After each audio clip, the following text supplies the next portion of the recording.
On my last video, I shared my experience working in an aged care facility, and today I thought it'll be a good idea to look at a resource that will be helpful for anyone who's thinking of working in an aged care facility here in New Zealand. So this is the resource that I was talking about. It's called Working in Aged Care, a Guide for Migrants. Now, we'll not talk about every little detail, but I thought we can scan it together, have a look at the outline, see what this booklet is all about.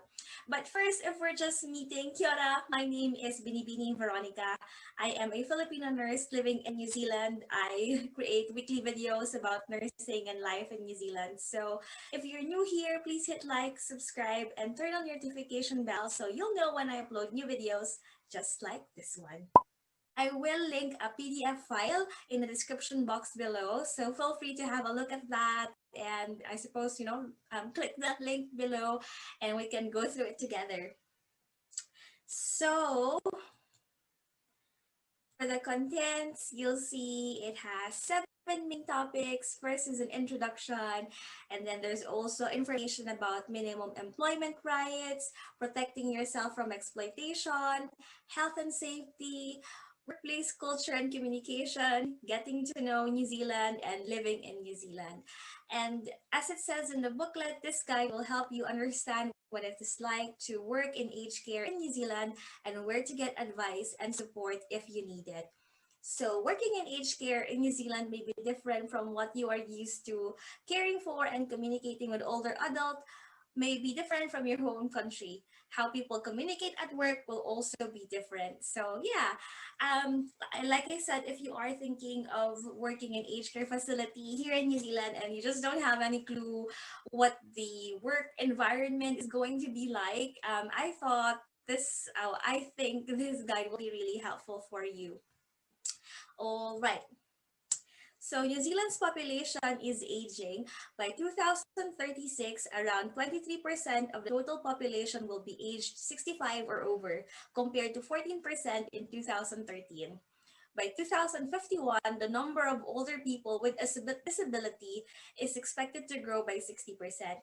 And in my other video, I also talked about how the aging population also affects the need for more nurses in older adult health area or specialty.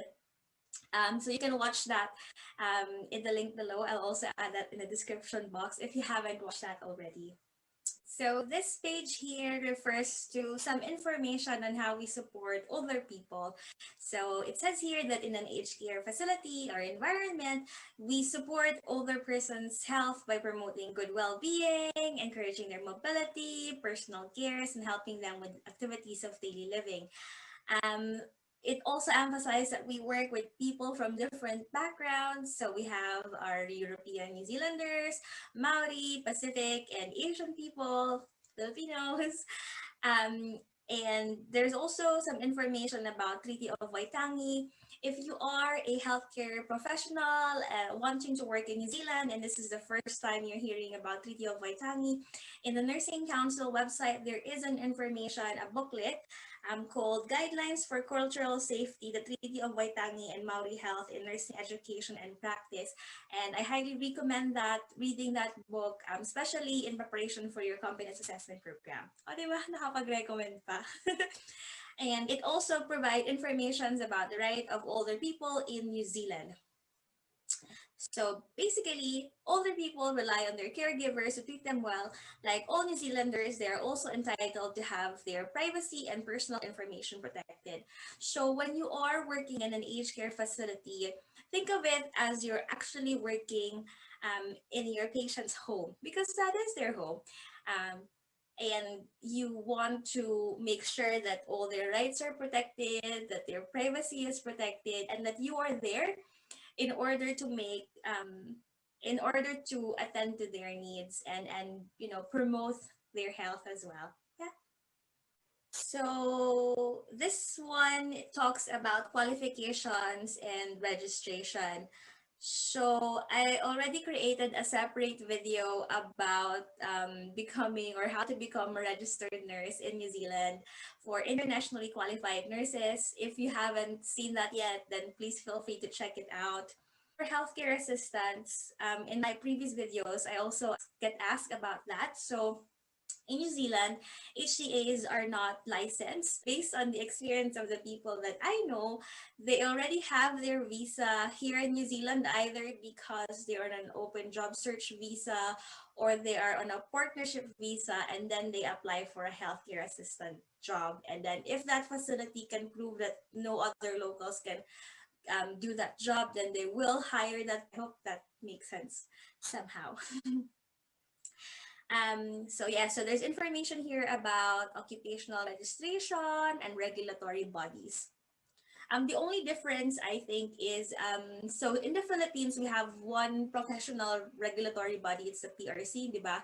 Parang PRC covers teachers, doctors, and then nurses. And here in New Zealand, if you want to become a nurse in New Zealand, then you have to look at the Nursing Council website kasi sila yung parang PRC counterpart ng New Zealand. And same thing, if you're a physiotherapist, you're wondering, how can I work in New Zealand? Try to find that professional governing body for that profession so that you'll have more information how you can register if it's applicable, because like I said, things do change. So yeah, so it's better to actually get your information directly from those websites.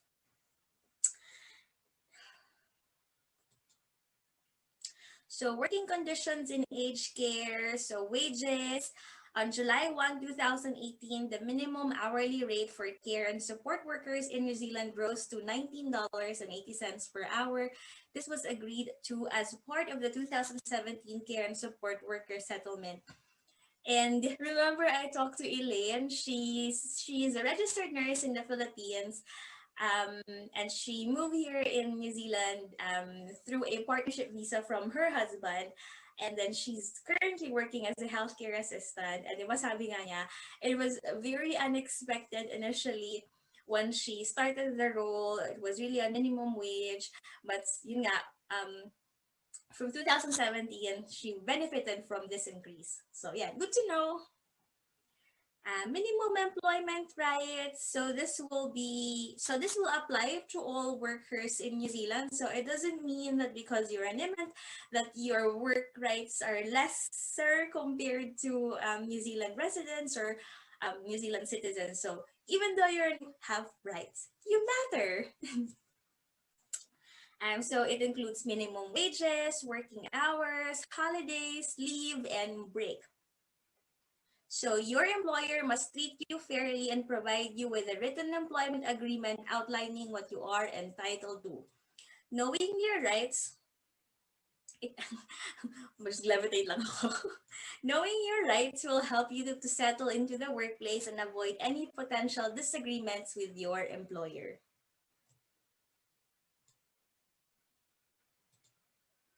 So unions, in New Zealand, you have the right to join a union.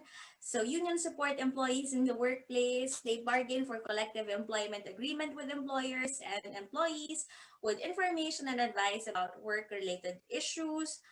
And these are some examples of unions here in New Zealand. And yeah, NZNO, New Zealand Nurses Organization, is the largest nurses union in New Zealand. So I'm actually a member of that as well. Once you arrive here in New Zealand, you may find it confusing, like which union will I join? So yeah, it's totally up to you. But you can start with NZNO first and see if it matches your needs, and then maybe, you know, after a few months or a year, you can review it, review the relationship, and then yeah. So yeah, you can always change the union anyway. Totally up to you. And by collective agreement, so with a worker and the employer's agreement, it could be an individual agreement or a collective agreement. So when I was working in a rest home, I was on an individual agreement, which meant that it was an agreement, a contract between myself and my employer. And then when I moved to DHB, to a public hospital, because I'm part of NZNO, I was on a collective agreement. I'm still on a collective agreement with my employer. So leave entitlements, we have annual leave, sick leave, bereavement leave, parental leave, and domestic violence leave. And I'm just going to read some information about the annual leave. So it says here, all workers with predictable work patterns are entitled to at least 4 weeks of paid holidays a year after working for their employer for 12 months. Most employer will let you take annual leave as you earn it. You can take at least 2 weeks off at a time. If you work part-time, you get 4 weeks of annual leave based on what a working week is for you. For example, if you work 3 days a week, you will be entitled to 12 days of annual leave. And like I said, you can read more about leaves and entitlements in that booklet. Just make sure you check out the link below. This information will give you some guide, or at least, walk you through the process of what you can actually do. So workplace exploitation is a serious crime in New Zealand. So there are support available. So like I said a while ago, if you are a migrant worker, you have the same right as New Zealand workers, and it is a crime for employers to exploit you. Your employer cannot take away your employment rights. Most New Zealand employers do not exploit their workers, but a small number may take advantage of people who are not familiar with their minimum employment rights. So these are ways to get help. So make note of the incident that offend you, talk about it with someone you trust, discuss it with your union delegate, use a free mediation offered by MBIE, and this is an employment assistance program. There's actually an 0800 number as well for EAP. I'll try to find that one and put it in the screen as well. I have two friends who tried to call EAP. One said it wasn't really that good, but the other, who's also working as a healthcare assistant in aged care facility, she called EAP number and she found the service was really good. So I am receiving mixed reviews at the moment, but like I said, it can be a free service if you want to talk about someone like a professional counselor about the problems you are facing. And here are just some more contact details about the Ministry of Business, Innovation and Employment. That's the MBIE. New Zealand Police. If you think you are a victim of migrant exploitation, you can contact the New Zealand Police. There's also Citizens Advice Bureau. And then they have physical offices as well, depending where you live. And before, when I was new here, I thought the Citizens Advice Bureau is only for New Zealand citizens. I don't know why I thought about that. But CAB is for everyone. So even if you are on a temporary visa, you can actually go there and ask for advice. I asked about I asked information about where I could find Justice of Peace, the one who does authentication of our documents. I also asked, I think, about will and testament. I don't know why I asked these things, but yeah. So it's a free service. You can definitely go there, ring them, or go to the office physically. There's also community law and unions. By the way, question of the day, are you also thinking of moving to New Zealand? How are you preparing for your big move? Let me know in the comment section below. Health and safety. Keeping healthy and safe at work is everyone's responsibility. So, under the New Zealand law, you have the right to work in a place where risks to health and safety are managed, adequate facilities at work, for example, toilets, washing facilities, and first aid equipment. Free protective equipment, for example, disposable gloves, safety training, information and support. Have your say on health and safety issues and decisions. Ask for a workplace safety representative or a health and safety group. Refuse to do work that puts you or others at risk. Diba? I think that's really one of the important things here.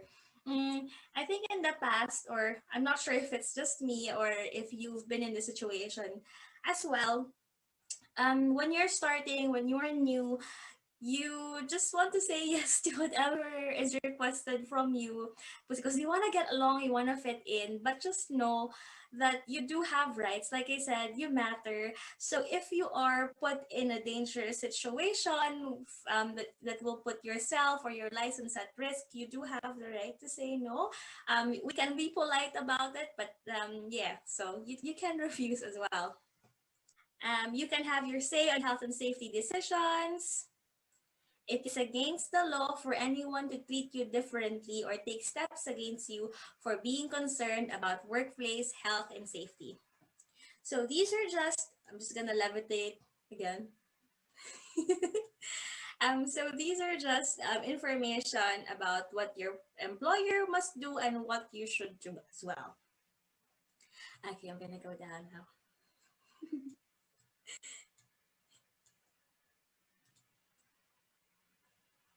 So next is about workplace culture and communication.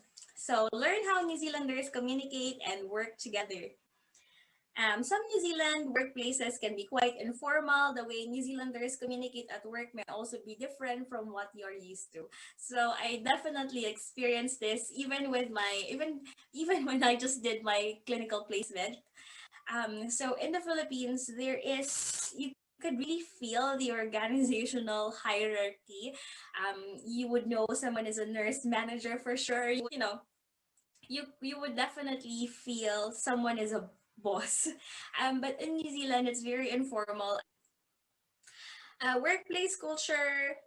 In New Zealand, aged care workplaces, you may work with people from different culture. It will help if you understand some of the differences between New Zealanders and people from other countries. So there's also information here about fitting into the workplace communication. Do not be shy to talk to your boss. Yeah, I think it's a work in progress. Especially if you've spent like all your life calling people, or people in position or in management, ma'am, sir, hi, good afternoon, how are you? Like the relationship is very formal, but here we get to call them by name. So yeah, sometimes it still struck me, but anyway. There's also information here about different jargons. So age residential care, I think we talked about that. You know what ARC is. Flannel, face cloth. Yeah, when I was in clinical placement, I think one of my patients asked for a flannel and a singlet. I didn't know what they're talking about. So flannel is a face cloth. A singlet is a sleeveless clothes fit undershirt or vest. In the Philippines, it's just like a sando. Or if you're from Southern Tagalog like me, we call it kamison or kamiseta. Anyway, that's that. Hoist, jumper, jersey are sweaters. Loo is the toilet. Resident is the patients and the clients. Rest home, nursing homes. Roster is just your schedule. Yeah. And there are also information here about the Maori language. So along with English, Maori is an official language in New Zealand. You will probably hear some Maori words being used around you in everyday conversations, including the workplace. Some signs in New Zealand are written in both English and Maori. You may see signs in both languages in your workplace too. And the good thing about this booklet is actually it gives you some examples of the Maori words. Just gonna try and find that. This table here shows some of the Maori words that you may encounter, such as aroha, koha, atamari, koro, afi, kuya, haremai, and manaki. If you want to learn more about Maori words, you can visit this website. And finally, talking with your workmates. Being able to communicate well with your workmates helps you to work better as a team. Syempre, if it's a bit awkward for you to, maybe communicating in English, or you're still trying to find or build that relationship, but you will find your own routine, and don't be self-conscious. They won't judge you if you have a different accent, if you have to think about your pronouns, he, she, subject verb agreement. It's totally fine. It's fine. They understand that, and actually they have appreciation that you know more than one language. So yeah, just be comfortable in your own skin. Getting to New Zealand, explore visa options for you and your family. Endorsement. So if you plan to move to New Zealand for work, there are different visas that you can apply for. Each has its own rules and application process. I don't usually talk about visas on my channel because they change every time. And it's really difficult to keep up to date with all the changes, especially now that there's COVID-19 pandemic still ramping around the world. So it's best to go to immigration.govt.nz, and then you can explore different visas, and there will be different scenarios, the scenario that you can apply as well. You can look at what the conditions are. In the next few days or so, I'll try to create a dedicated video just to show you what you can expect on that website interface, and how you would compare each visa. So maybe that's a better approach on that matter. So bringing family to New Zealand, you may be able to bring a family member to New Zealand if they meet the immigration requirements. It also depends on which visa you have and the skill level of your job. Family members may be able to bring if their husband, wife, civil union, or de facto partner, dependent children up to the age of 24, who are single with no children of their own. Your family will need to be prepared to live in a different country and adapt to a new culture. Your employer may be able to support you better when you arrive if you let them know that you intend to bring your family to New Zealand. Okay. So next, there's an information about living in New Zealand. It talks about different things. So I really like this booklet because it has different subtopics. So it talks about renting in New Zealand, heating your home, cost of living, driving in New Zealand.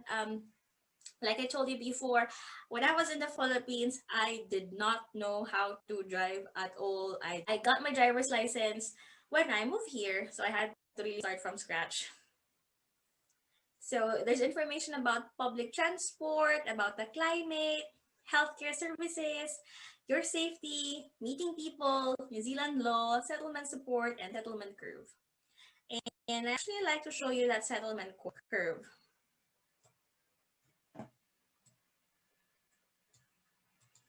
So I think this is really interesting because with the settlement curve, you know how I really found that my journey, my feelings are the same with the settlement curve. Like initially you were like super happy, like, oh, we don't have these things at home. There's like the sceneries, like ang ganda without filters, super gorgeous, breathtaking. And then as the months and the years progress, you feel kind of sad. You miss every little thing, pati yung mga tambay na kapitbahay ko na nagkakaraoke pag gabi-gabi. You miss your home, your family, your toothbrush, your old toothbrush, old slippers. And then sometimes you also feel like you're not sure if you want to stay, and you may decide to leave. You fight against the bad feelings and decide to make the most of the opportunities here, and somewhere along the line, you start to feel settled and comfortable in your new life. Some people will feel settled sooner than others. Diba? I think it's just good to know na if you are here in New Zealand, if you've been here for a while, na it is expected that you will go through this settlement curve. And there is support for you if you feel lonely or very unhappy. So the free helplines, call or text 1737. There is also a depression helpline, 0800-111-757, or lifeline 0800-543-354. When you call this 0800 number from your mobile phone, these are all free, so you don't get charged from it. Huh? So don't be afraid to call or text, helplines, because it might just be the thing that you need. It can take time to get used to working and living in a new country, and I hope that you and your family will find the information and support that you need. I wish you all the best with your journey, and I hope you will be blessed. I'll see you soon. Bye!